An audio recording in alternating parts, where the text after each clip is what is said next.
broadcasting.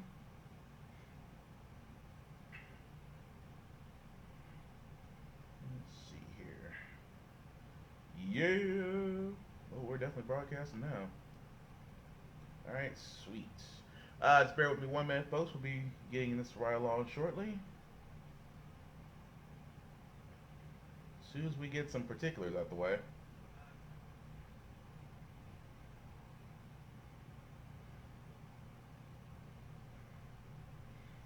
Bear with me a few moments, folks, and we'll get started very soon.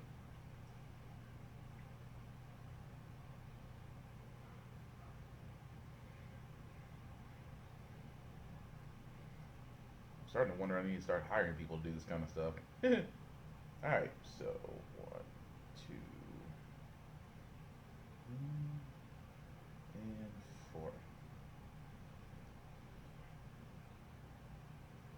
4. Okay. OMG, hurry up. Well, thank you, Steve-O. You're always a wonderful beacon of encouragement. I really appreciate that. All right, so today's date, June 27, 2020, and this is How the Frack We Got Here. I'm your host and most Will Buchanan on How the Frack We Got Here. We do take the events of the week and try to make sense out of it all. Before I do get started, I'll just sit there and say this is an adult podcast, which means that things of adult language may be used and things of sort of graphic nature may be shown, so viewer discretion is advised. Aside from that, welcome. Well, how do we explain this week? This week, honestly, has like been every other week. It has literally been what the fuck. Even more so that, you know, in this type of climate, it just seems the more we highlight social injustices and things of that nature, the more ugliness stuff comes out. Particularly in this case, I like to call eating while black.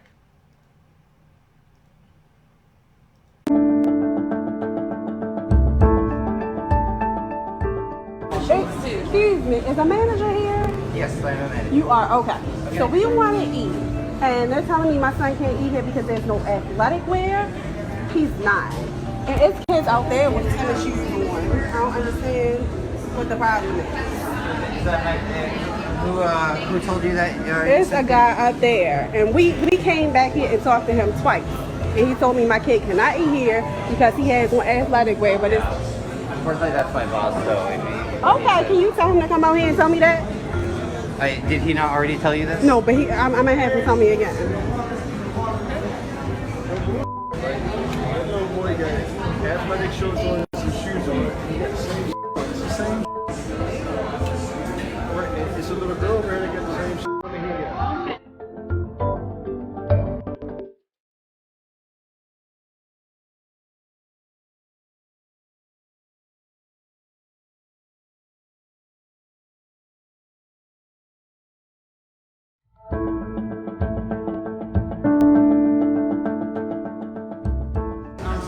Gentleman's already explained it to you. Okay, tell it to me again. You telling me we cannot eat here? So unfortunately, we do have a dress code. If you have some non-athletic shorts. But that white kid out there can eat here with his tennis shoes on and his athletic shirt. We allow tennis shoes, but not athletic shorts and t-shirts. He has one. You telling me that's not an athletic shirt? Not that one. But you telling me that little boy who just ate here does not have on an athletic shirt? I'm sorry. I would love for you to be able to come back and eat here. So you telling me my son can't eat here because he has on athletic stuff? No, just the shorts. It is part of our dress code. We try to enforce So it's only his shorts? Only the shorts can't be athletic? the shorts and the t-shirt, yes. But the little boy has on an athletic, the little white kid that just sat out there had on an athletic tennis shoes and an athletic shirt. I understand that you're upset. If there's any... No, it's not that I'm upset. The little boy out there had on you telling me it's no athletic wear. The little boy out there had on athletic tennis shoes and an athletic shirt. So why does he get to wear athletic wear and my son can't? Again, I would love for you to be able to come back. You live close enough for your son to change? No, I don't. I just want to know why it's different for my son. I understand how you feel. I don't want you to sympathize with me. I just want you to tell me why it's different for my son. I'm not looking for sympathy. I'm just asking you why it's different for my son. I understand. Then that little kid that was out there with athletic tennis shoes And The t-shirt that the little kid was wearing, we don't consider that to be athletic t-shirt. why? Honestly, I did not get a good look, but it looked like a regular t-shirt. I have a video. Do you want to see it? If you would like to show it to me, I'm happy to look, but I do have to see other guests.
This video is spreading like wildfire over the internet. It shows African-American men being escorted out of Wolfchase over the weekend. I was going to the mall to a cell phone store and noticed a white male security guard trailing some young men who appeared to have just come into the mall like he was a cat after mice. McKenzie says when he asked the men why they were being escorted off the property, they said it was because they were wearing hoodies. I took this picture of the Code of Conduct policy at the mall. It states that people must wear appropriate clothing. There is no specifics about what type of clothing is banned.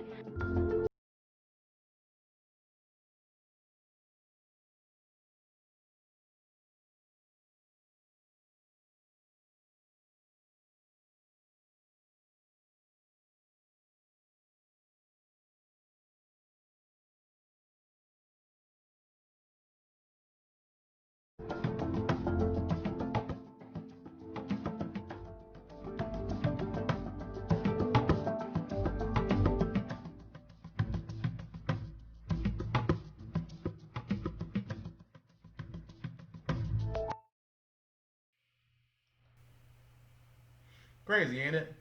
Literally, it is eating while black. Now, of course, I understand for a lot of businesses that are going to be watching, a lot of people who are business owners will sit there and say, well, the business has the right to enforce its own dress code policy and that they have the right to refuse service to anybody, and they're right on all accounts.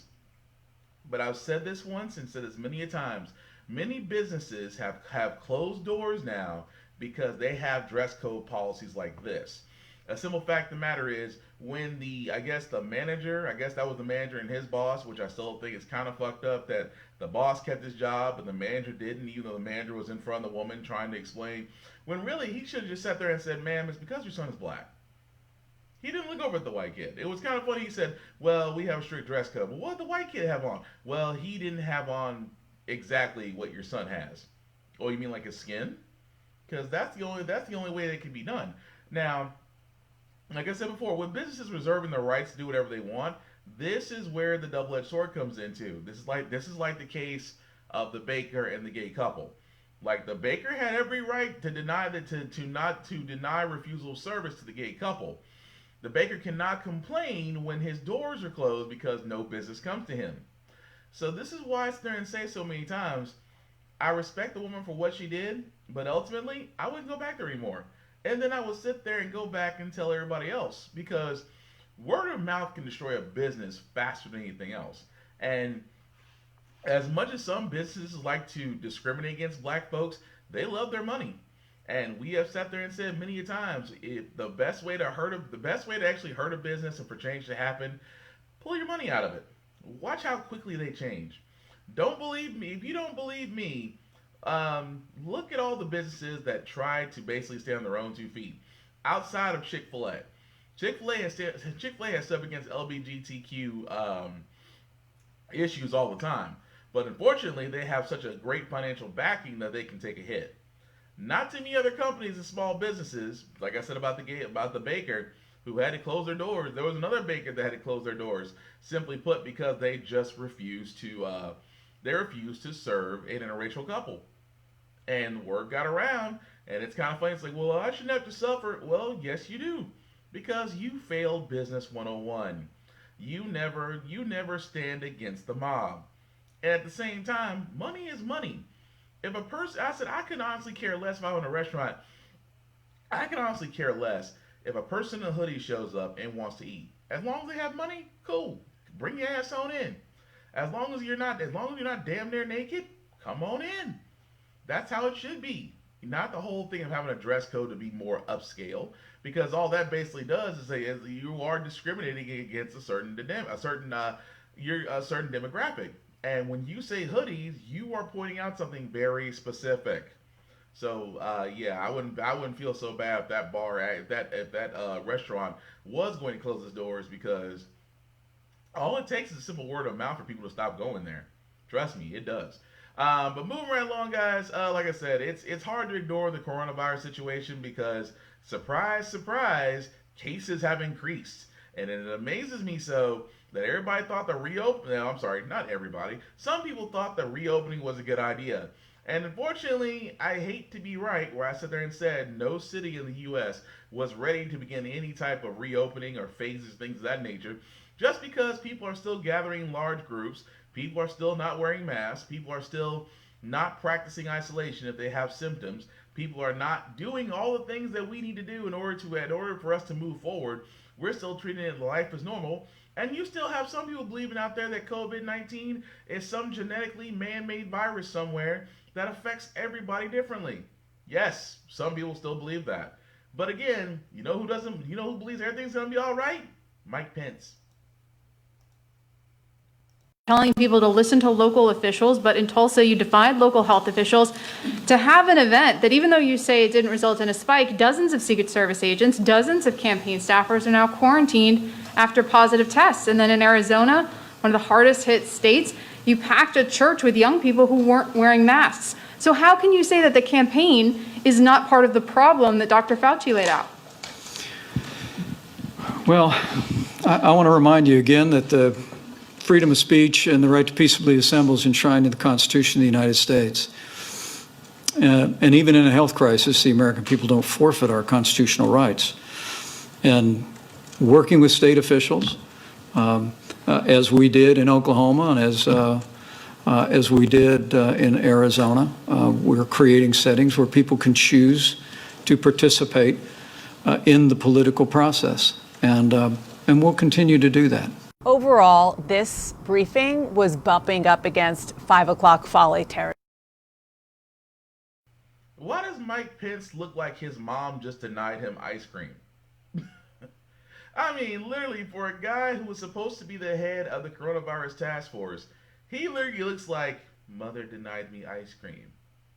I am not happy. But his answer was so beyond it was asinine. Well, it is enshrined in the Constitution that we can right to protest and right to assembly. Really, you didn't say that to a lot of black folks when looting and rioting happened. Y'all was ready to call the National Guard and gun us all down. But it's amazing when he sits there and says it's encouraging about the new cases. Half of the cases of new coronaviruses, he says it's encouraging when it's frightening. Like just yesterday, we had the single highest day of new coronavirus cases. And his little, Doritos little shindig in Tulsa, Oklahoma, well, again, new cases. Even with his staff, Secret Service, everybody has to either quarantine or be hospitalized because they may have coronavirus. And I can't help but wonder what Dr. Fauci said. Avoid large crowds. I mean, do you need a picture? On top of that, speaking of Dorito, let's just say, dare be it. I know I shouldn't say this. I shouldn't even speak of this in things. If Dorito suddenly wins the election, What if Dorito actually makes it? I don't know about you, that's a scary fucking thought. Even more so that when he was asked the question, this was his answer. What would be your top priority, or what would be number 1, 2, and 3? Well, the president got a chance last night in the most softball setting you can imagine for a politician, sitting across from Sean Hannity, who every day spends his day trying to help this president. He asked him, listen. What's at stake in this election as you compare and contrast? And what are your top priority items for a second term? Well, one of the things that will be really great, you know, the word experience is still good. I always say talent is more important than experience. I've always said that. But the word experience is a very important word. It's in a very important meaning. I never did this before. I never slept over in Washington. I was in Washington, I think, 17 times. All of a sudden, I'm president of the United States. You know the story. I'm riding down Pennsylvania Avenue with our First Lady, and I say, this is great. But I didn't know very many people in Washington. It wasn't my thing. I was from Manhattan, from New York. Now I know everybody. And I have great people in the administration. You make some mistakes, like, you know, an idiot like Bolton, all he wanted to do is drop bombs on everybody. You don't have to drop bombs on everybody. You don't have to kill people.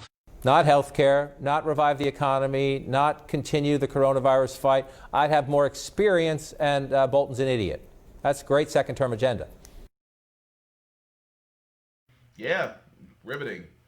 Just to know, Dorito in the second term, he has experience. Yeah, experience. It's kind of like, you know, it's kind of like when they try to sit there and make this excuse about, oh, well, he's not political, he's not experienced, let's give him a try. Remember that? Remember about 3 or 4 years ago where everybody kept saying, let's give Dorito a chance. He might be able to do something. And me and probably very few people are like, are you fucking kidding? You are literally handing one of the most powerful seats in the world to an idiot. I'm like, this is not America Online. You don't get to try and see if it works and then buy it.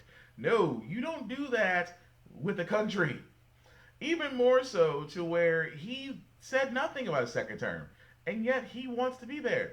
When realistically, he loves the presidential seat because it gives him protection from everything. Understand, if he ever was to lose the presidential seat that he now owns, I'm pretty sure that some bitch be in jail. Probably be under the jail. His administration, we're not even going to go there, because the administration he started out with, more than half are gone. And some of them are either arrested or in jail or resigned. So let's not toot our horns about having a great administration.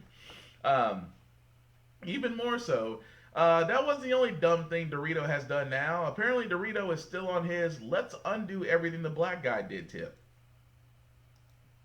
Announcing a new challenge to Obamacare. What do you know about this? Yeah, that's right. This comes, of course, right in the middle of the coronavirus pandemic. The Justice Department late last night filing a new legal brief asking the Supreme Court to overturn Obamacare, the Affordable Care Act, arguing that the individual mandate is unconstitutional and basically that the rest of the law should be struck down with it.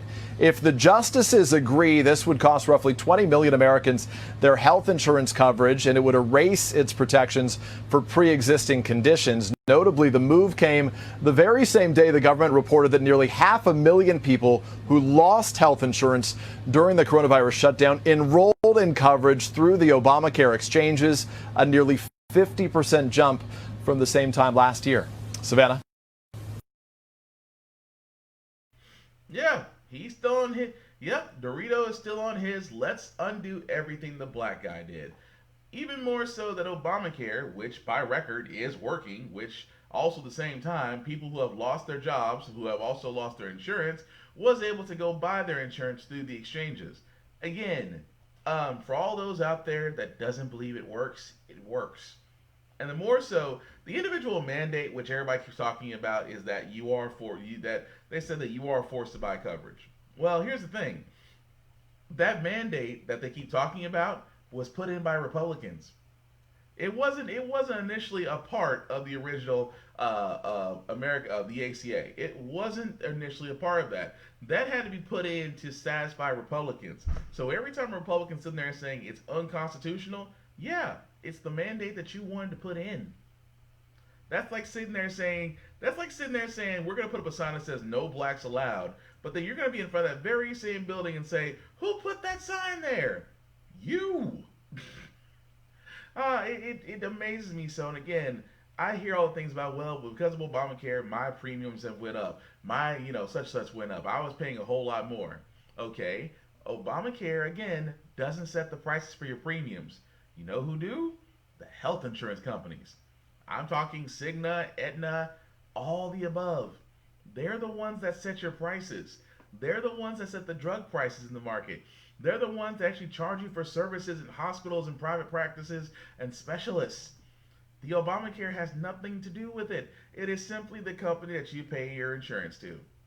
Be mad at CEOs who are making nearly $2 to $5 million a day, and at the same time, you're still not getting the coverage that you need.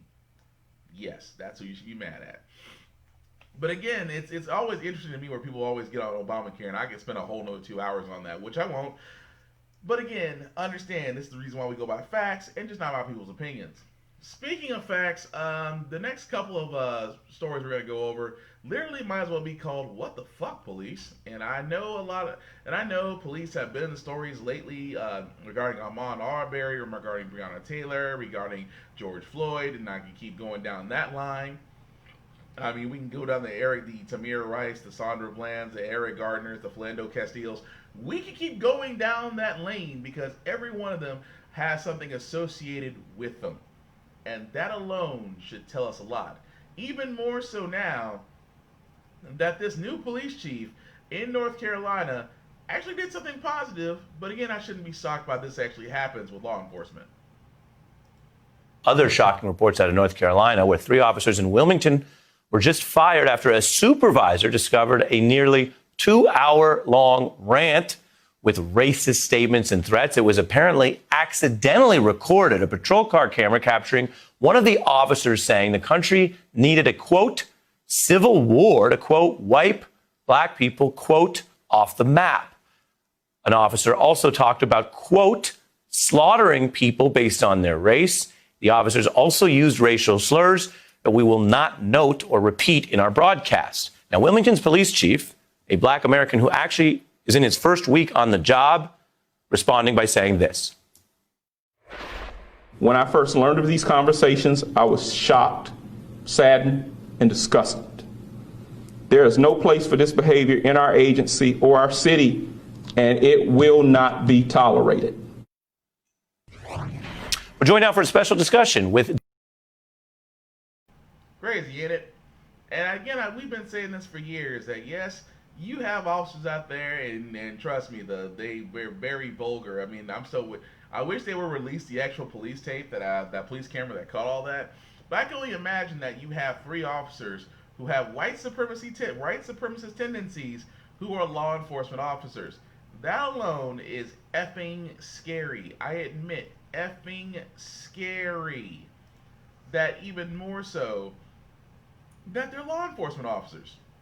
And at the same time, kudos to the new police chief for firing them. He actually should. I hope he strips them of their pension, just because those are the kind of guys you don't need policing anywhere, because they're going to use that. And again, this is what we talked about when we sit there and say, when it comes to white supremacy, they have infiltrated areas of law enforcement. Ding ding, that's a given. Even more so that it shouldn't be. Even more so at this point, that now and it's like I keep on going back. I hate to say this. This is the reason why I keep going back to Kaepernick. I said this is why he knelt. It had nothing to do with the flag or the military. He was literally talking about racial injustice and police brutalization over minorities. Gee, I wonder where he would have gotten that from, especially in this case. Even more so, even in NYPD, there are still officers who are still being arrested for doing excessive violence. Room right now. New York has just suspended a police officer after an apparent chokehold incident. Let's go straight to CNN's Evan McMorris-Santoro. He's in New York City for us. Evan, what are you learning? Hi, Wolf. This is another one of those incidents where one of these viral videos showing an incident where a police officer interacts with a person has caused another conversation about police tactics here in New York City. Now, this all began about 8:45 this morning at Far Rockaway Beach in Queens on the boardwalk there. We have some video, I believe, playing where you'll see that the police were interacted with some people from the public there for a little while, eventually ending in an arrest. And that arrest resulted in claims by bystanders and in that video that there was a chokehold. Now, chokeholds are now banned under recently passed police reforms here in New York City. And instantly, very, very swiftly, according to the authorities, this case moved the Internal Affairs Division of the New York Police Department and led to the officer involved being suspended without pay while that investigation goes on. So another story about a police interaction caught on video now leading to a very swift action by the New York Police Department to have this particular officer suspended. Again, crazy, ain't it? So the fact of the matter is, keep in mind, keep in mind that after the death of Eric Gardner, that they went ahead and not only banned chokeholds, but made them illegal for police to use. And at the same time, there's another policeman using a chokehold to take down a suspect. This alone should have been instant fire and instant brought up on charges. And I know he did get suspended at this point. They don't know if he's fired. He's not fired as yet. He is suspended until pending an internal inquiry. And thank goodness the guy actually survived. Because let's be honest, black men's interaction with the police and surviving afterwards is really becoming a number that I don't want to repeat. Even more so that, again, it takes 3 officers to take down 1 guy. I'm sorry, I've seen a lot of strong guys in my time, but again, police only go over excessive when it's a black dude. Correct me if I'm wrong. I don't think I'm wrong, because every time I've seen it, it's always been 3 or 4. It's never just been 1, and usually most of the time, it's only because they want to show force. Shouldn't be surprised by that. Even more so, this next story again, which is also a crazy story, but at the same time, again, trying to explain why the police had to go this far.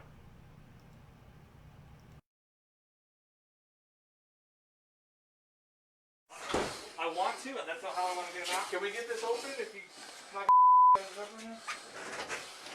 No, hold on. Adrián, no te registro, te lo dije, Adrián. Te lo dije. Te dio oportunidad. Cool if I open this garage here? Yeah. Mr. Ingram Lopez went into cardiac arrest, and despite the officer's attempts to revive him, was declared deceased at the scene by emergency medical services personnel. The Pima County Coroner's Office determined that Mr. Ingram Lopez had an extremely high level of cocaine in his system, as well as a pre-existing heart condition.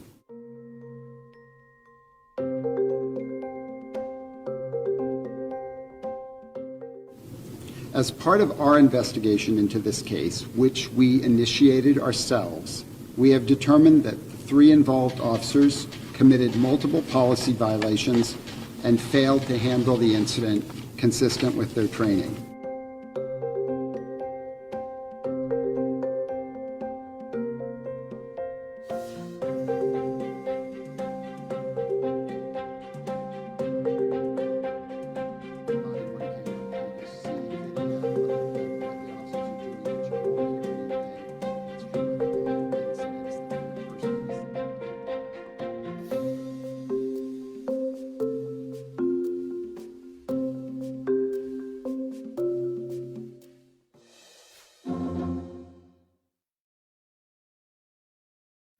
And that is also crazy just because, number one, I'm sorry, I stopped trusting the coroner and the police in that very same state.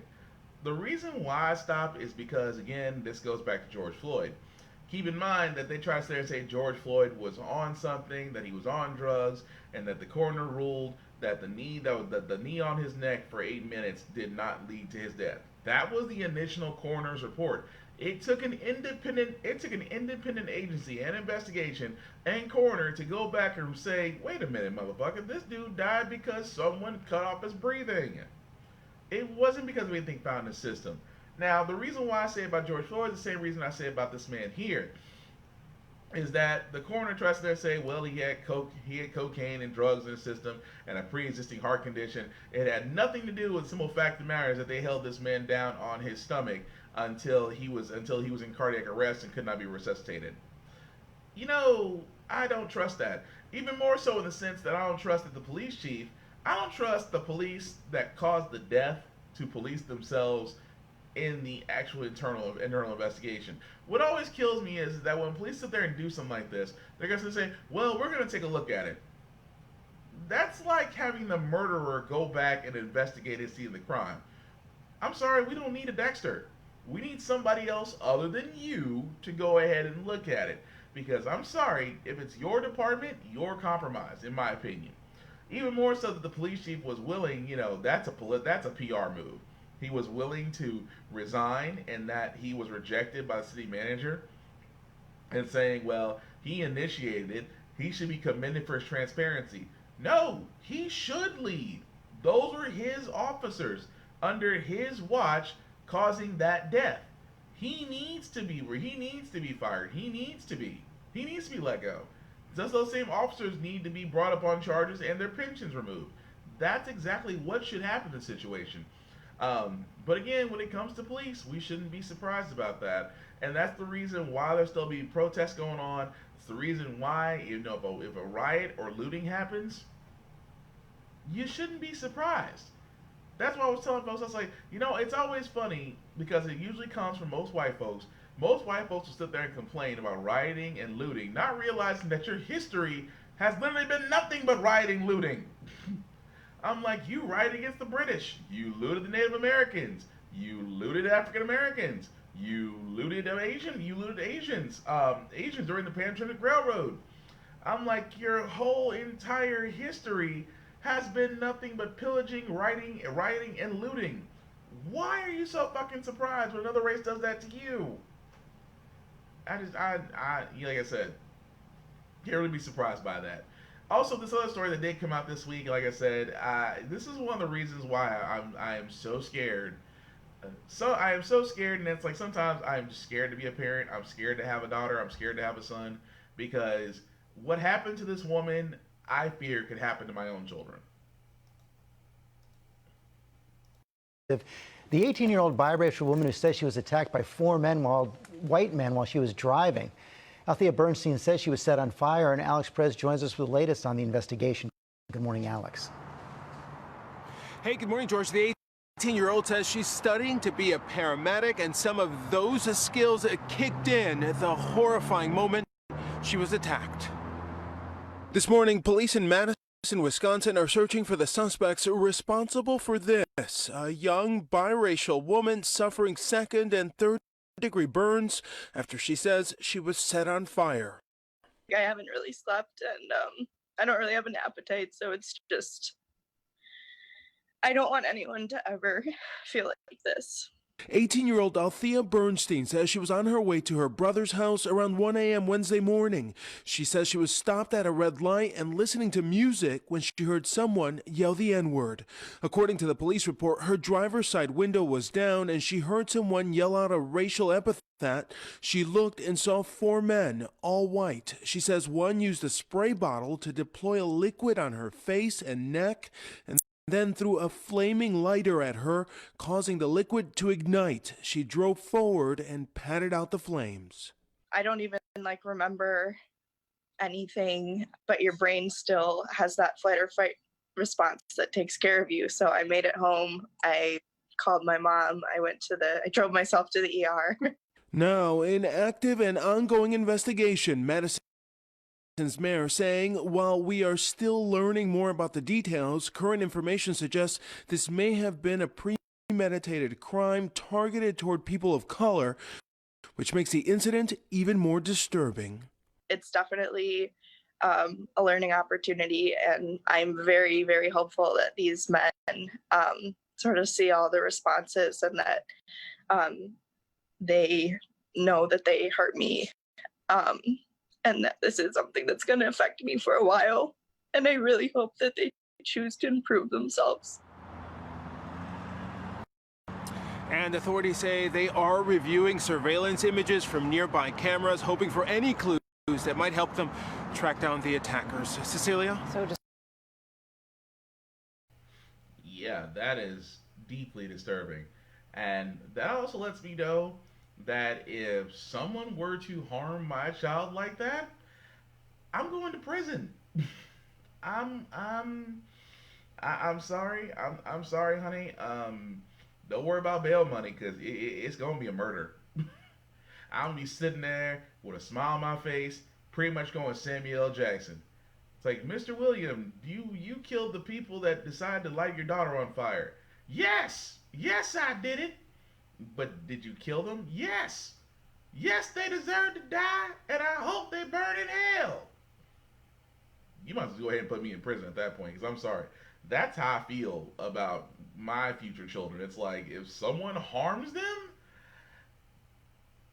at that point, I'm like, I've made my peace with God on that one. I will sit in jail and be like, hey, I may be in jail, but the person that harmed my child, they're not going to really have an opinion.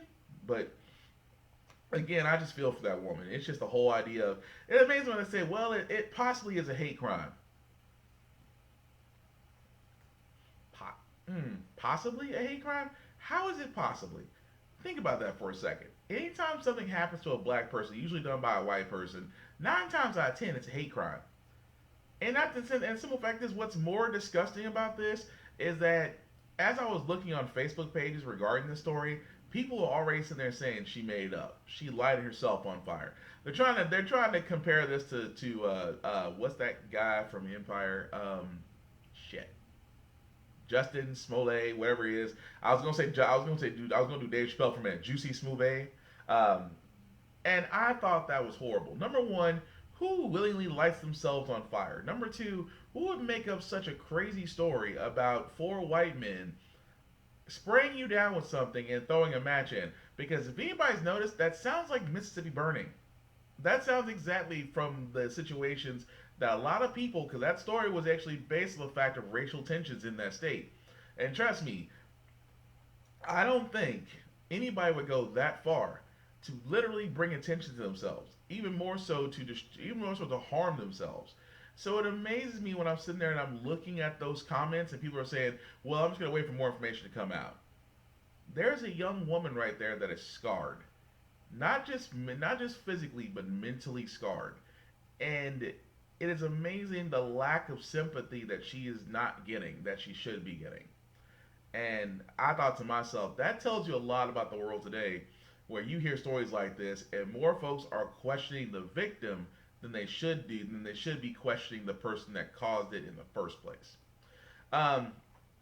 But moving right along, guys, as we've noticed with these protests have gone on and are bringing more attention to cases like Ahmaud Arbery, like Breonna Taylor, which is now being reinvestigated, which is great because it should be, and those officers should be brought to justice. There was actually another story that I never knew about that actually brought this case to light, and that's being reopened. And this is the case of Elijah McClain, which I'm going to be honest, I did not know about until I looked into this today. Well, I'm sorry, not today, but during this week. Of Ahmaud Arbery, the young man who was killed while out jogging and running in Georgia. The 3 men arrested have now been indicted on felony murder charges in the shooting at least 4 months to the day Arbery was killed, and called the growing for a new investigation into the death of Elijah McClain, a 23-year-old black man who died after an encounter with police in Colorado last year. But an online petition is bringing new attention to the case after no one was charged. TJ Holmes is here with more. Good morning, TJ. Hey, good morning to you. There's video of a black man being restrained on the ground by police, complaining he can't breathe and he ends up dead. Now take George Floyd's name out of that scenario and apply Elijah McClain's. This happened to him nearly a year ago in a case that is now getting some intense new attention. A plea for justice from the family of Elijah McClain. For them to kill him because he was that bright and shiny, that different, hurts. More than 2 million people have signed a petition demanding an independent investigation into the case of the 23-year-old. McClain's mother speaking to GMA overnight. We can blame somebody else, we can blame ourselves, but Elijah is who we were all we're all trying to get to be. McClain died after being in police custody nearly a year ago. His case now is being re-examined in the wake of other high-profile police killings. The fact that it has taken the death of a man across the country to finally cause Coloradans to stand up, to look into a death caused by its own officers back in August is atrocious. The family's attorney says McClain was walking home after buying iced tea from a corner store when this call about a suspicious person was made to the Aurora PD in Colorado. He puts his hands up. I know he looks sketchy. He might be a good person or a bad person. 3 officers responded to the call. McClain is seen walking on the sidewalk when officers approach him. Stop. Stop. One officer is heard telling McClain to stop. Things escalate when McClain allegedly attempted to grab an officer's gun. The officers then subdue him to the ground and place him in a carotid control hold, a move that restricts blood flow to the brain. McClain begs for relief, even uttering those eerily too familiar words. I can't breathe. First responders arrive shortly after and administer ketamine, an anesthetic meant to rapidly tranquilize. It's standard protocol for the paramedics to inject ketamine. McClain went into cardiac arrest on the way to the hospital, where he stayed 5 days before ultimately being taken off life support. A coroner determined his cause of death undetermined. A young man, a young African-American man, should be allowed to walk home wearing a mask, waving his arms to music, but that absolutely should not be a death sentence. The district attorney is open to taking another look at the case, but says it's going to take more than a petition. You know, if there is something out there that we missed, I will certainly take a look at it, but it's got to be something that's relevant to the investigation. But the passion that's going on with this case and the petition that's out there is not something I can base my decision on. All right, the governor says he's going to have his office try to look into this. And Stray, this is worth noting. You all remember at the beginning of the pandemic, when we were being encouraged to wear masks, there were black men that came out and said they were fearful of doing so because they'd be looked at with suspicion. Well, Elijah McClain was wearing a ski mask. He has a condition called anemia, which causes him to sometimes feel cold. I hate to even explain that as if I have to explain his behavior, but he was walking down the street doing nothing wrong that night. And a 911 call came about him being sketchy. And you shouldn't have to. And he's right. He's exactly right. It's the whole idea of this young man, that somebody saw this young man in a ski mask walking down the street, called in the police and said he looked sketchy and said he could be a good person or a bad person. And at the same time, a young black man gets stopped by police. Now understand this. This is also when he sat there and said, when that anchor sat there and said this is the reason why some black men don't wear masks, I couldn't blame him. I felt the same. I honestly felt the same way. It's like, because if anybody's ever seen me in person, I'm a big dude. I'm a big, nice sized guy. I'm 6'2" and 388 pounds. I'm a big dude. So imagine me with a mask on, and I'm walking about. It's not beyond the realm of impossibility to say that what happened to this young man could also happen to me.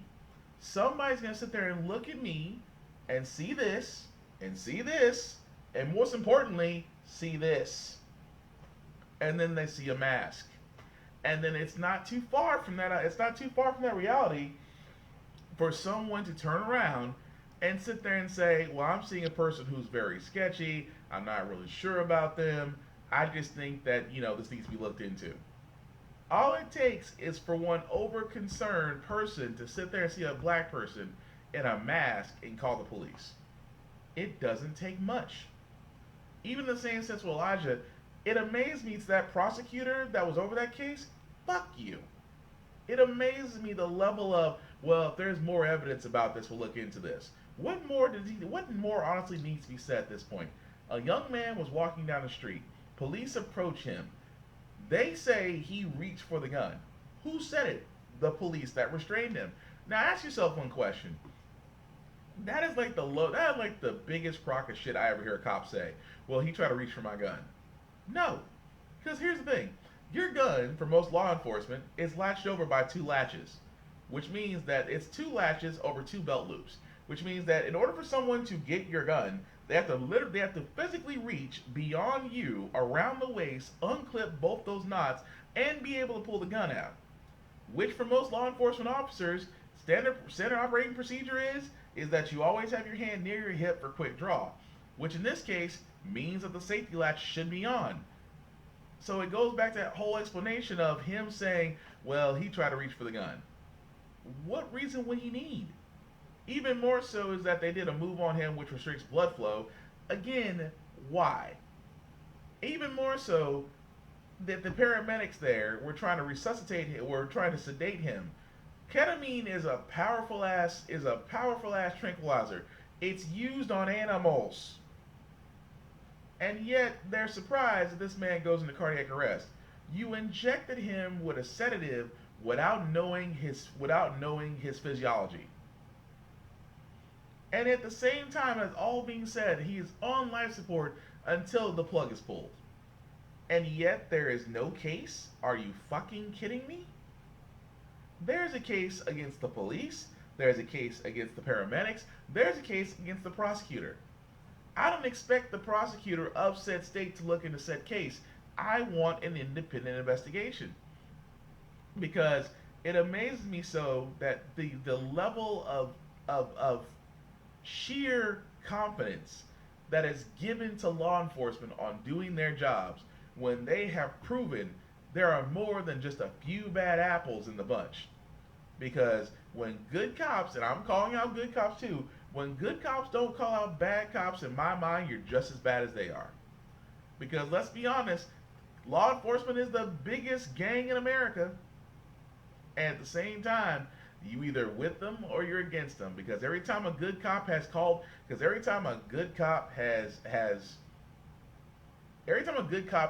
out another cop, they've either been fired, let go, or mysteriously terminated. So please don't give me shit about there's good cops, because if good cops start calling out the bad ones, those are usually the ones that get fired. What do you say, Alex? To further add to this, why the fuck are cops using ketamine? That's horse tranquilizer. Yes, it is. It is a horse tranquilizer. It's used actually, after learning from Dr. Pol, which also is an interesting show. Ketamine is actually used to basically tranquilize large animals, horses, cows, even elephants. Elephants get ketamine. Even lions, tigers, when they're in zoos, get ketamine. And it's amazing to me that it's used on humans. It is 4 times. I mean, the same amount of ketamine used to subdue a horse can also cause cardiac arrest in a human being. They know this. But it amazed me so that the judge, that the prosecutor is sitting there saying, well, I understand there's a lot of passion, there's a lot of things in the world going on right now, but we shouldn't let it influence this case. That tells you off the bat that he has no intention of going back and looking at that. Even though there are so many holes in this story that it's damn near Swiss cheese. It really is.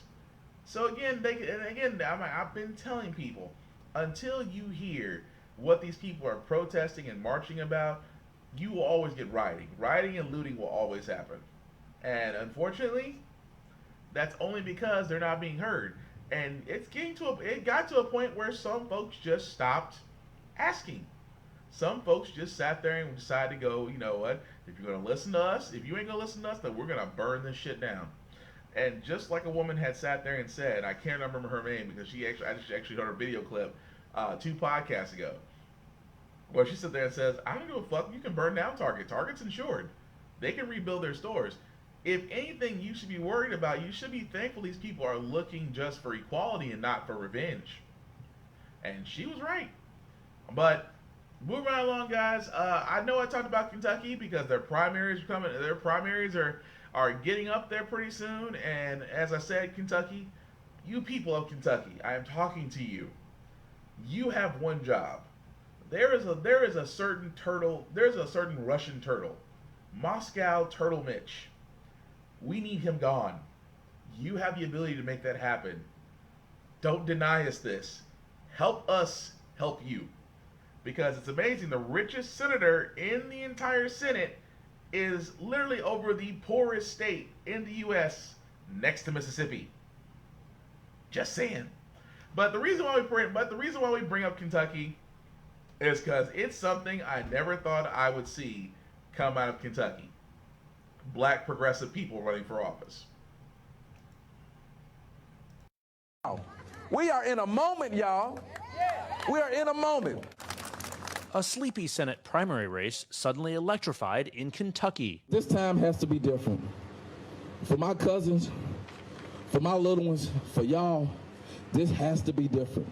For Breonna, for Mr. McAtee, for everybody that's a hashtag. A national reckoning on racism and police brutality is resonating loudly here, where Louisville police killed 26-year-old Breonna Taylor, an EMT, in March, and David McAtee, the owner of a barbecue restaurant, in June.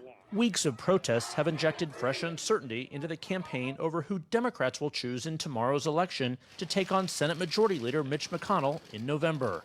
She's Kentucky's best chance to move on from Mitch McConnell. Amy McGrath, a former Marine pilot, is the handpicked choice of party leaders in Washington. Her primary victory was seen as a foregone conclusion, but State Representative Charles Booker is now riding a wave of momentum. From the hood to the holler! You've said that you are campaigning from the hood to the holler. Explain that. Well, I'm trying to build a movement here by speaking to our common bonds. And there's a reality that there are so many similarities in the hood that you would see in places in the hollers of eastern Kentucky and in the mountains, that if we realize our common bonds, we can change the world. With a political awakening underway, McGrath has struggled to find her footing. Have you been on the ground in Louisville with the protesters the last 3 days, or in Lexington or elsewhere, Ms. McGrath? I have not. And why? Well, I've been with my family, and I've had some family things going on this past weekend, but I've been following the news and watching. Booker turned that moment into a TV ad, while she's dramatically outspending him $14 million to his $1 million on advertising alone. The closing momentum is on his side. The race is playing out here in Trump country, where the president won the state 4 years ago by nearly 30 points. President Trump and Mitch McConnell delivering for Kentucky. From the streets of Louisville to small towns like Campbellsville, Booker is making the case for progressive change. His policies closely align with Bernie Sanders and Elizabeth Warren, both of whom have endorsed him. We got to be that change. We got to bend that arc. Do you wonder if he's too progressive for Kentucky? Sometimes I think about that, but it's time for a change. Everything is evolving, man. A more urgent test is the mechanics of voting. While tens of thousands have voted early, only one polling place will be open tomorrow in Louisville, with precincts consolidated because of coronavirus. It's just naturally going to disenfranchise people, and that is a concern.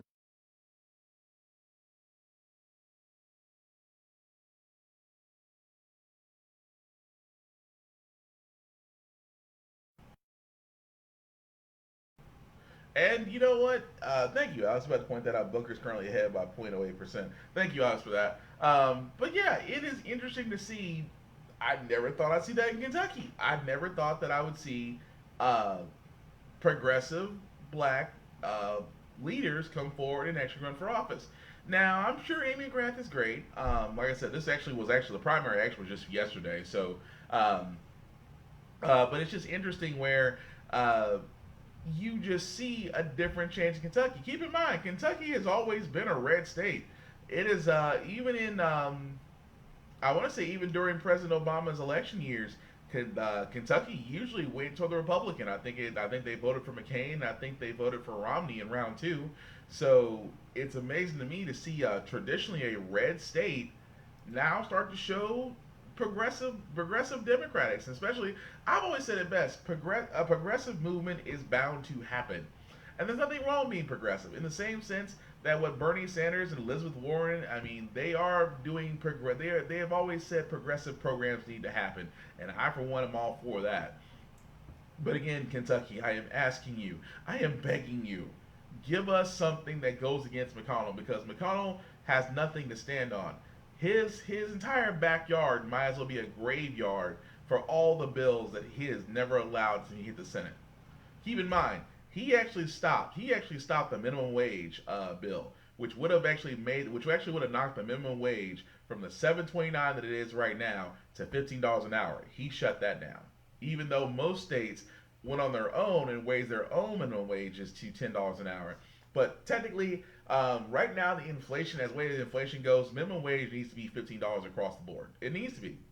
Just because if you take a simple fact of the matter, minimum wage is supposed to be what a person needs to literally get to basically survive, to live off of. And I'm sorry, in this day and age, 729 is not going to allow anybody to live anywhere, much less eat anything. So again, I just like the fact of the matter is just that I just like the fact of the matter is just that there is actually a movement there, and I'm just saying it could happen in the South. I know the South is usually the red states, but I think it is possible that, like I said before, a lot of people, I've always said this, that if you want certain people that represents your values in the House and in the Senate, we must start pushing those folks that represent our values. We can't sit there and hold a vote hostage. To me, that doesn't help anything. You can sit there and say your vote counts, or you can sit there and push people in there that represent you and go from there. That's how change happens, people. But Booker did point out one thing during the actual interview. He did point out one thing about voter suppression and mail-in. How is it that we are so advanced right now that, and this is actually a segue into the next story, which is kind of equal to voting in, but of course, Supreme Court rejects mail-in voting for the Texas during the pandemic, which basically Democrats in Texas were actually wanting to expand mail-in voting just because of the coronavirus, and the Supreme Court shot it down. Even though right now it can still be appealed with the Fifth Circuit Court of Appeals, it just amazed me so that instead, because usually mail-in voting is usually limited to those 65 or older or shut in and won't be able to go to the polling polls. I don't understand why we haven't advanced, because Bernie Sanders and a lot of people before him have said this. Number one, why aren't elections a national holiday?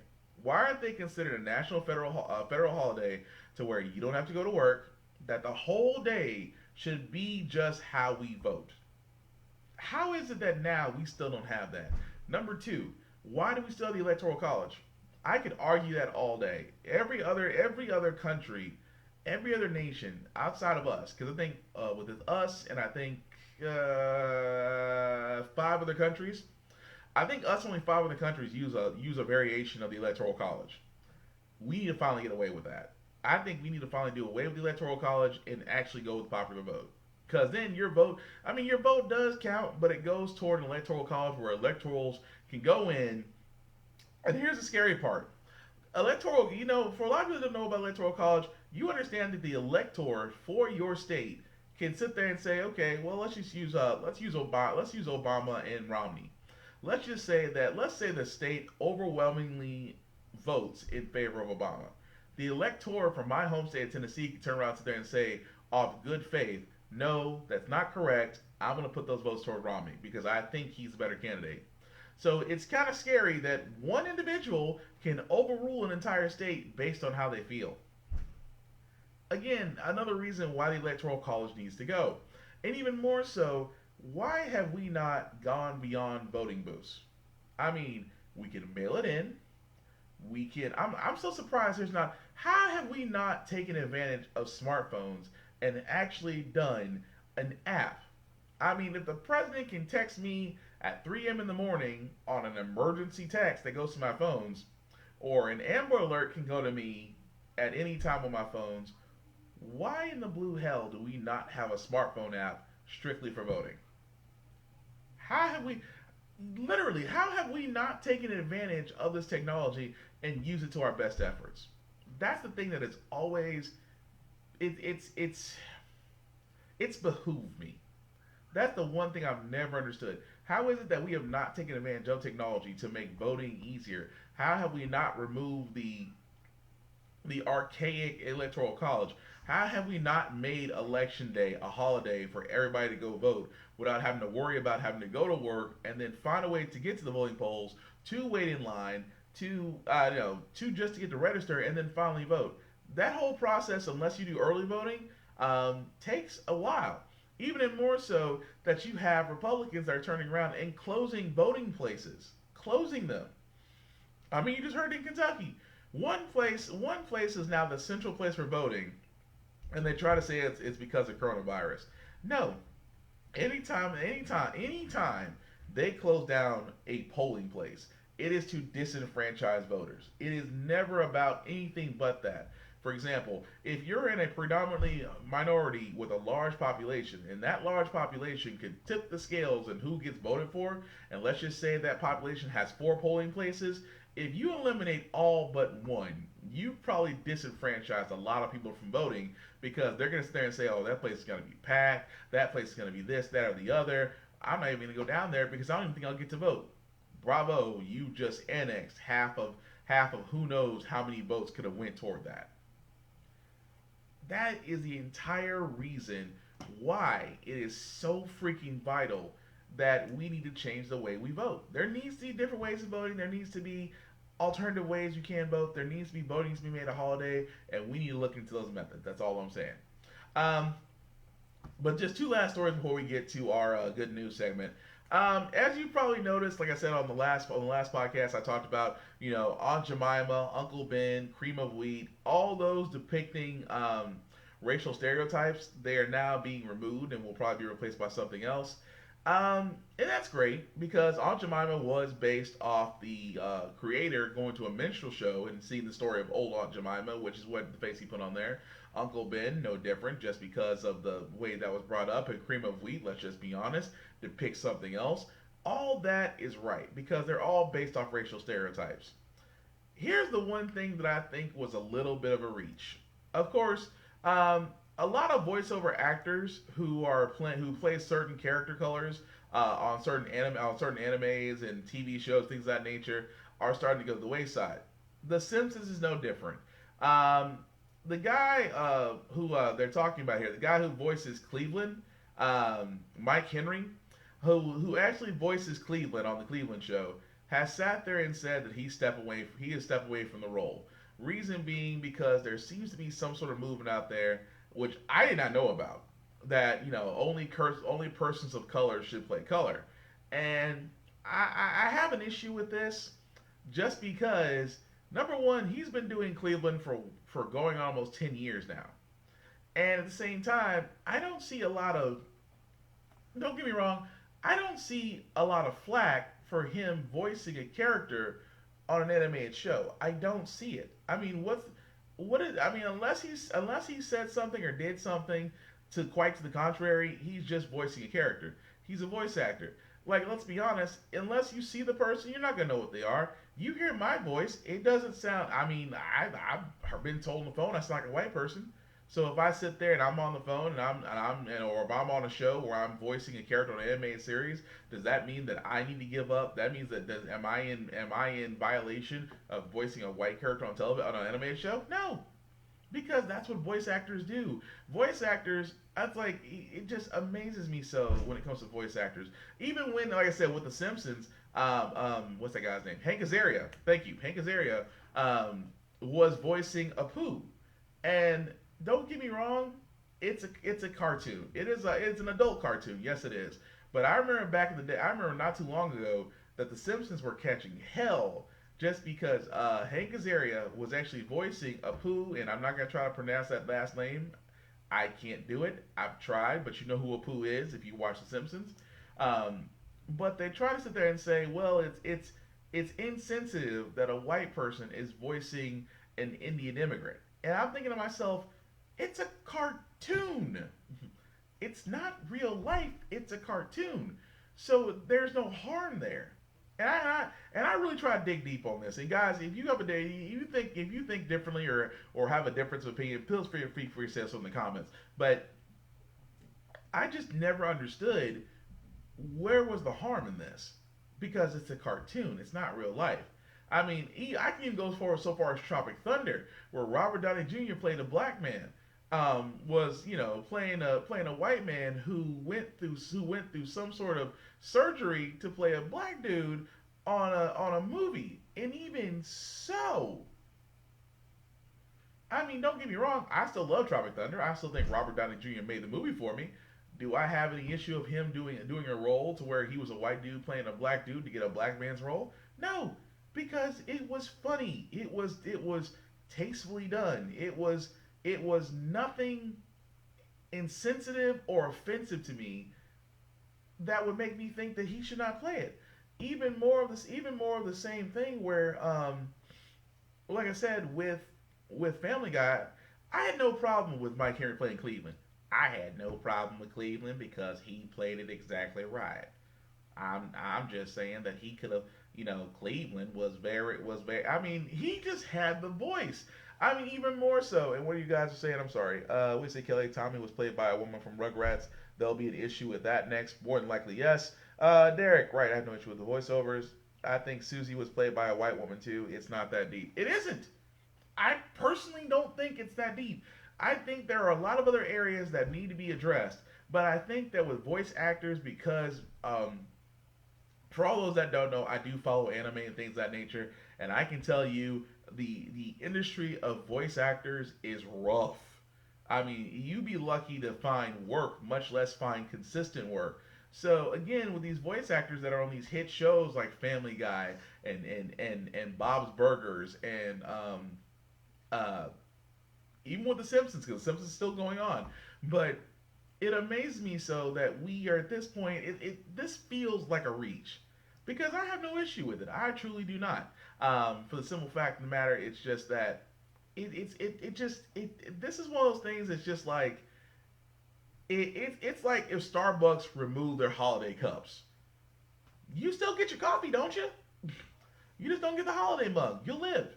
But moving right along, guys, before I get to I did say I had two stories. Actually, I have one thing I wanted to point out because someone asked me about the stimulus checks, and especially we're supposed to be getting another one.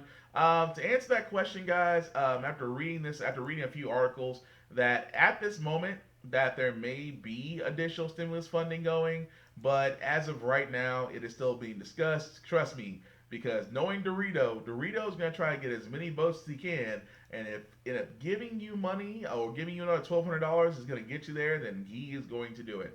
I still say with Bernie Sanders, what we should have been doing since a long time ago, Bernie Sanders had the right fucking idea from Jump Street. He literally sat there and said, every man and woman should get $2,000 every month until this crisis is over. Simple. The same thing Canada did, about a few months back. Canada sat there and gave their people $2,000 a month until the crisis is over. They wrote up the law, they approved it, and at the same time, within a week, people started receiving their money. Within a week. It took us 3 damn months to get one $1,200 check. And some people still haven't gotten it. Dead people have gotten checks. That tells you how messed up we truly are. But again, it is possible that we might receive a stimulus check, but just for right now, it's up in the air. So the last story I got, guys, before we get to our good news segment, is basically about small business, especially black small business. I love the fact that not only they're selling books, but they're actually encouraging a movement. And if you never heard of Mahogany Books, well, you're going to hear about them now.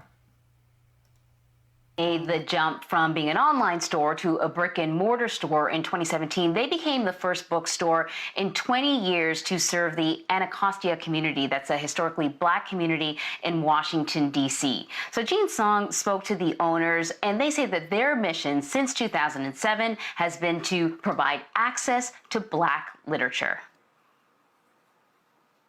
Mahogany Books has always been, in my mind, a protest movement of activism, putting black folk in a position where they can improve their lives, feel empowered, feel valued, and go out and create a legacy for themselves and their family. After a season of engaging customers behind closed doors due to the coronavirus, the owners of Mahogany Books in D.C. are opening another chapter in America's fight against systemic racism. George Floyd and his death, and then even Amy Cooper in the park. Please don't come close to me. Those two events really, I think, had elicited visceral responses from the world. We've seen it year after year, but for America to now see that there was no excuse, and people immediately had to turn inward and say, oh my gosh, I could see myself in some of that. And they wanted to make a change. They wanted to do something different. And then a lot of them turned to books. That hunger to read up on race and anti-racism coincided with a movement to support black-owned businesses. Mahogany Books has seen a 400% surge in orders since the same time last year. Of double mind about it because, I definitely feel for the family. So that does make me kind of uneasy on the inside. But, what we've talked about is how do we engage, again, with intention so that us as a community, as a country, we're learning from this. And if we're purchasing these books, let's have a conversation. For the past 13 years they've been in business, Ramunda and Derek Young have championed Black authors and stories of the African diaspora. But they say the response this time feels different. I lost a childhood friend, Terrence Crutcher, years ago in Tulsa, Oklahoma. I did not see the type of economic impact that I'm seeing now. When Trayvon Martin was killed, I did not see the type of economic impact that I see now, that we see now. But I think that the thing that sticks out in my mind is beyond the book. And beyond the book means you've gotten this great purchase, you've bought from a Black business. How do you open those pages, really internalize what you've read, and then change? It's one thing to read, then there's a second part to execute. And so for us, we're all excited, but we don't want it to be short-lived. The Youngs stress the importance of sustained momentum to uproot racial injustice. At the end of this month, there's still going to be a need, right? Mm-hmm. There's still a need for the curriculum in schools to be more representative of all the kids in those classrooms. There's still a need for gentrification not to be destroying families and their homes that they've been in for 10, 20, 30 years. It's in our education. It's in our healthcare. I've never seen this many emails come from all these corporations who are now saying, we support, Black people, right? And I think part of me is excited. Another part is like, this is just trending, right? But I think they have an obligation, big and small. Look at their board of directors. It needs to be more reflective of who we are, having us around the table, right? We're just as brilliant, just as phenomenal. So businesses have an opportunity to tap into that talent. We're here. Ultimately, this idea of business as activism, but he's talking about these Black people and what freedom means, continues to drive Mahogany Books. But how do I make it now be something that I live and I breathe and I execute on? So have it in your calendar, have it on your phone, have your reoccurring payment goes to a Black business, because it's not just a Black business. We say that, but it's a business. And it's a business that is providing a service or a good to a community at large. But I think people need to make it that type of priority to make sure for us that Black books matter.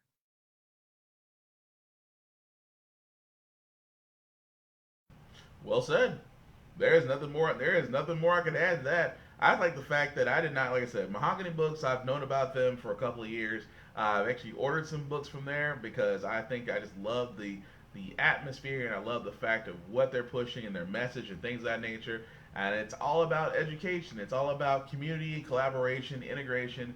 It is literally pushing forward the fact of making sure that our story still gets told. And I love what they have there. So they also have an online store, in case you're wondering, that you can definitely buy books if you're not in the DC area. So, and she's exactly right, that all these businesses out here are simply saying that they support is it really a turn of the times, or is the fact that it's a trend?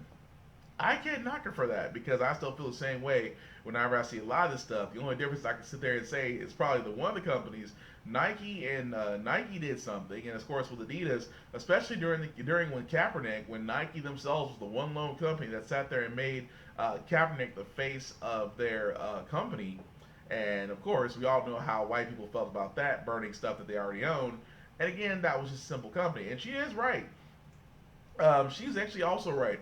There is no, this wasn't happening with Trayvon Martin, with Eric Gardner, with Philando Castile. It wasn't happening with all those that have tragically lost their lives previously. But it just seems that now, I like to think that a lot of people are starting to see that we're not making this shit up. That we are targets, that we are, I think a lot more people are waking up, and I think a lot more people are tired, and I think a lot more people they stop asking for change. They stop asking. But I still think it's great though. But like I said, definitely give them a look up, like I said, about small business, because I always sit there and say that you should.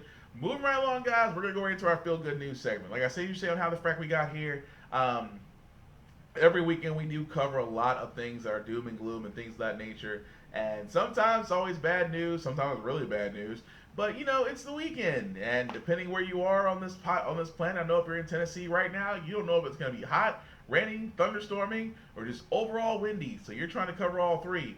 But it's the weekend. We're trying to relax. You're trying to kick back, not trying to think about work. You want to leave on some good vibes, some good positive energy, or things of that nature. But either way, you want to leave out with a feel-good moment. And that's what this is all about. So the first story I have here is that for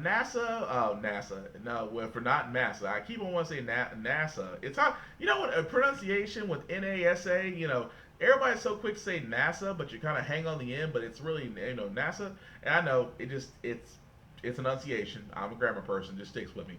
But NASA names their DC headquarters after the first black woman engineer, Mary Jackson. If you don't know who Mary Jackson is, and if you've seen Hidden Figures, she's the woman that was portrayed by Taraji P.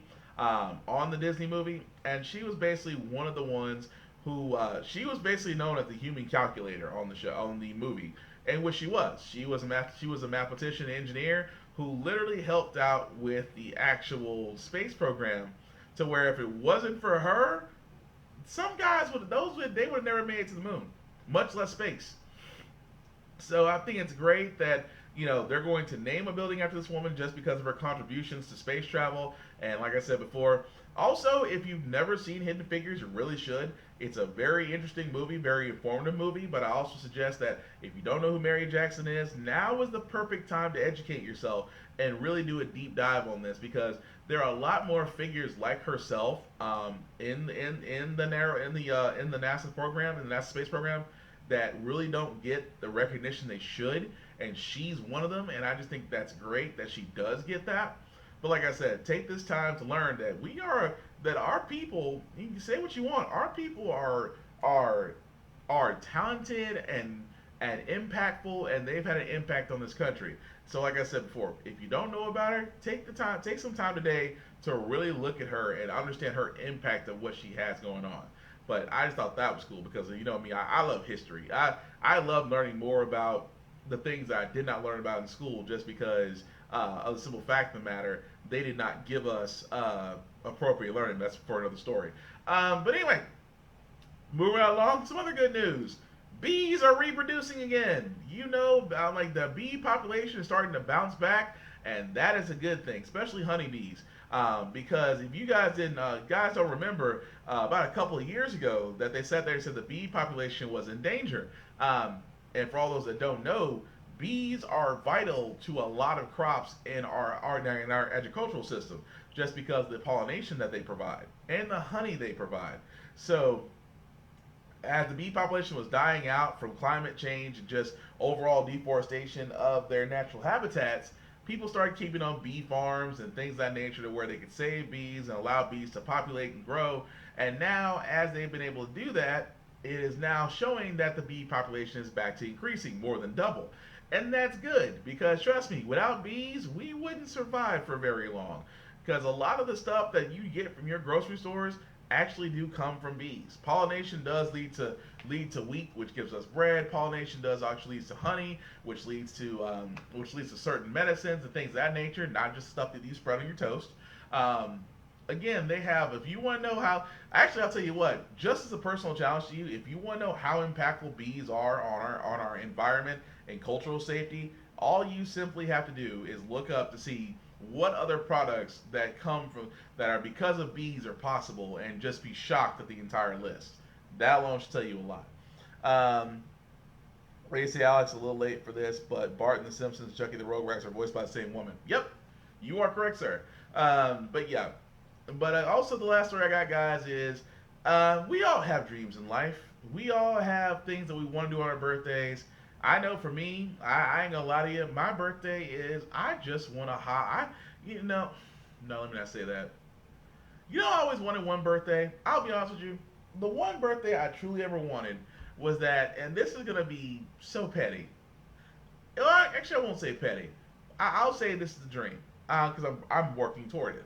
I want to be able to say on my birthday that I walked into the dealership, picked up the baddest 4x4 truck they had, and literally sat there and said, how much for it, write a check, and walk out on my birthday. I want to have that type of boss, that type of boss move. Will there be financing, sir? No financing at all. Just here, go take my check, go validate it, and then come back and give you the keys. And I've also had a birthday where I sat there and said I would love nothing more to hop into a high-end Porsche or BMW or Lamborghini and just drive it for a day. I look forward to that day too, because I'm gonna be honest with you, I've seen some expensive cars I know I can't fit in, because trust me, I've tried at some auto shows, so I learned to avoid them. But anyway, terrible segue. But anyway, this last story I have here is where this Florida pastor decides that on his birthday he wants to go ahead and drive an ice cream truck for a day and hand out free ice cream. And nothing is wrong with that, personally. I still think it's cool that this man literally went around, because he's a preacher in Florida, he literally went around and just gave free ice cream for a day. And I thought that was pretty cool, and actually very serving of him. But then again, he's a pastor. But he's always sat there and said that, on his birthday, he's always dreamed of, taking an ice cream truck, driving around, and just delivering ice cream to kids. And trust me, on a hot ass day like this, ice cream is definitely warranted. But I just think that was cool that, he took his birthday to actually spread joy to others, because let's be honest, who doesn't like ice cream? Unless you're lactose intolerant. But again, if you're lactose, even if you're not, would you chance stomach problems just to eat some ice cream? I know some lactose intolerant folks would.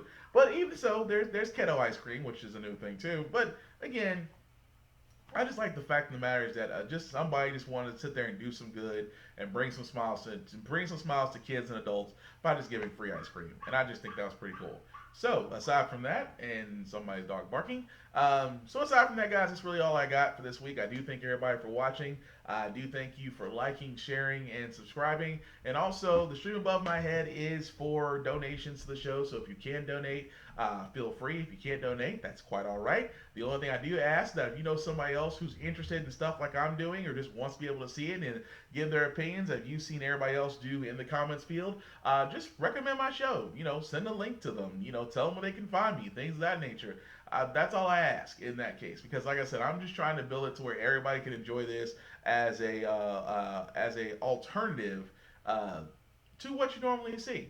But I am not the only cat that actually has podcasts out here, so I'm going to go ahead and go through them as quickly as humanly possible. I'll start with Vaughn, Big BZA Dot, on all social medias.